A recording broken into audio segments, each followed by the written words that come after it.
Now, when you live in the Mid-South, places like Virginia, North Carolina, Indiana, West Virginia, you have access to some of the best climate for growing pawpaw. So I will recommend mid-season varieties for the heart of pawpaw country. These represent some of the very best flavored fruits that you will find in the world. So the first cultivar I will recommend for mid-season climates is a classic cultivar. This is a mid-20th century find. It was a chance seedling discovered somewhere in Indiana. This is Overlease. Now, Overlease is ornamental. You can see it has deep green leaves, and it has been used extensively in pawpaw breeding programs because of its inherent fruit quality. It makes a round, plump fruit with mild, almost melon-like flavors. It's less of the banana tone than most. And it doesn't make a lot of fruit, so this is a shire bearing cultivar. So it's good for people who want a dooryard tree that doesn't drop fruit everywhere, that makes a very high quality fruit. Now the next cultivar I'm going to recommend is unique. This is a mid-season variety called Green River Belle. Now, Green River Belle was discovered in 1998 somewhere in Kentucky. And it is unique among pawpaw cultivars in that it doesn't have strong banana tones. It is more light and tropical with a cinnamon aftertaste, and a lot of people like this cultivar exclusively. They keep it separate from their other cultivars because it is so unique. So this is for people who are not that interested in pawpaw's typical flavor but would like something more exotic. Now, one of the more amazing cultivars to come out of the KSU breeding program is a cultivar called KSU Chapelle. It used to be known as cultivar 4-1 back when I first tried it.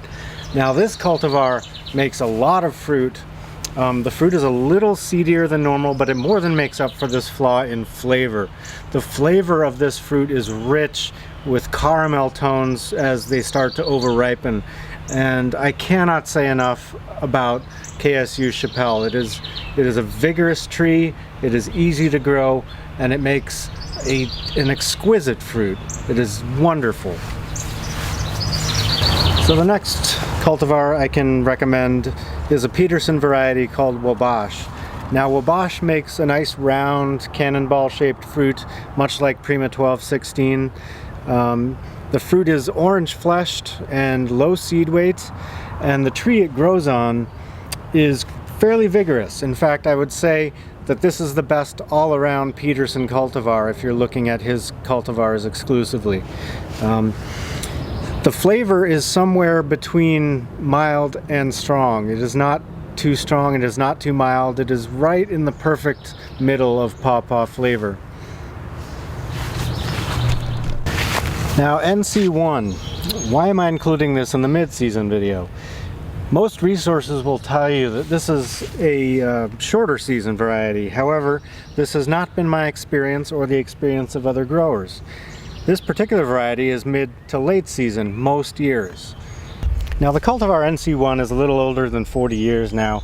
This particular cultivar has a nice deep green leaf. You'll see it's ornamental, and it sticks out from all the other pawpaws in my grove for this reason. The fruit is a kidney shape. It is large, low seed, and it doesn't make a lot of fruit. However, the small amount of fruit that it does make are outstanding. The flavor is very rich. I find I can only eat one at a time. So this is not a pawpaw for having a long session. The final cultivar I will recommend is Neil Peterson's Shenandoah. Shenandoah has been out for about 20 years now. This particular cultivar is moderately vigorous. It has a delicious fruit that is mild, a little heavy on the banana tones, a little bit of caramel aftertaste as well. But I find that this particular cultivar is well liked by most people that try pawpaws. So it's a good introductory pawpaw, much like Overlease, which is one of its parents. Now, this particular cultivar has a long ripening season. Here in Massachusetts, it goes all the way through October, and that puts it square in the mid-season, even though it's technically an early to mid-season variety. Another thing is that it's not prone to overbearing. So this tree, while it makes a lot of fruit, it doesn't overbear. It means the fruits are all of a decent size.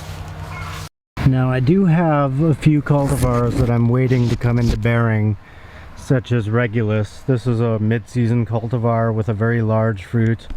And also Jerry's Big Girl, which is mid to late. This cultivar is also a very large fruiting cultivar. Both of these will provide fruit in another 2 years. However, I am anxiously waiting.